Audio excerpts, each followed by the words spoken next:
Ryan Steinecker with Ashley Brown, head coach of the Rich Rebels. Coach, thanks for your time today. You betcha. You've transitioned now. You're on to basketball. Before we get too much into this year, obviously, first game's about a week and a half away.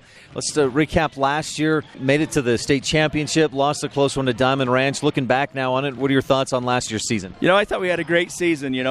We played pretty consistent all year long, and when you're coaching high school kids, that's all you can ask of them. They worked hard. They're very coachable, and, we didn't end up where we wanted. We ended up second, which is really good, but we were hoping for a state championship, but very proud of those guys. We had a great bunch of seniors, and now we got to have some kids fill in for those seniors.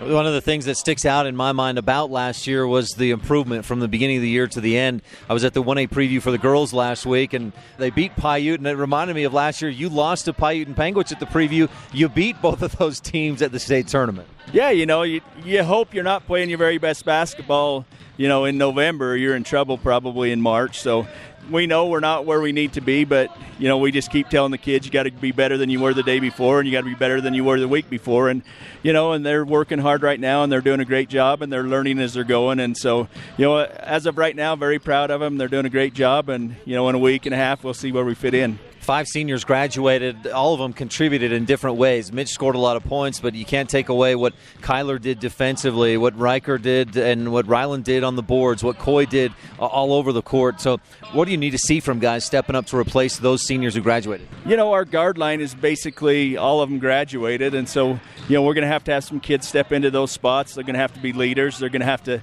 run our team like Mitch did last year. And then our big kids are both back, so we're excited about that, and we expect a lot out of them. But, we just expect kids to step up and take those guys' places that we lost from last year. Those big kids that come back this year, Nick Jarman, Payson Willis, both played real well at the state tournament. That's got to be exciting, as you mentioned, to have them coming back. Yeah, they did a great job last year, and we expect them to even be better this year. And both of them have the ability to be very good, and that's what we expect. And, and then we expect Payson to fill a leadership role where he can be one of our leaders out there. And so you're very excited to have him come back. Not often do you get both guys back, and we were able to do that this year. Any changes to philosophy or tweaks to strategy as far as what you're doing based on personnel that you have? Oh, yeah. Last year we were pretty, we let our guards be pretty free with shooting jump shots from the perimeter. And this year, we're going to have to be more inside out. We're going to have to try to get the ball inside first. And then, when they collapse and stuff, then we can kick it back out for shots. So that's going to be a little different than last year. And,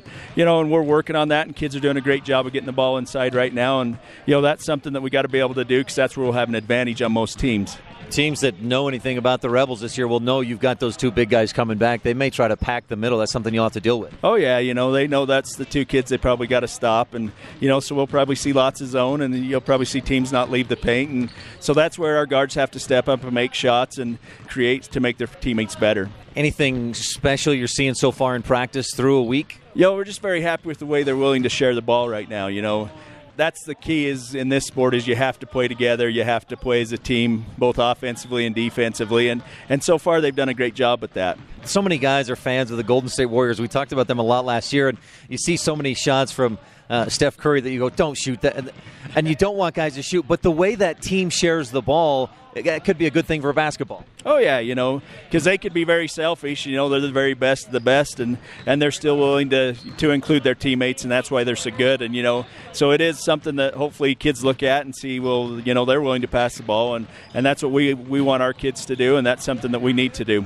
Anything else you want to touch on, Coach? Just I'm supposed to say this phrase to you, that we're going to shoot the basketball at the basket like they're going to shoot turkeys this week.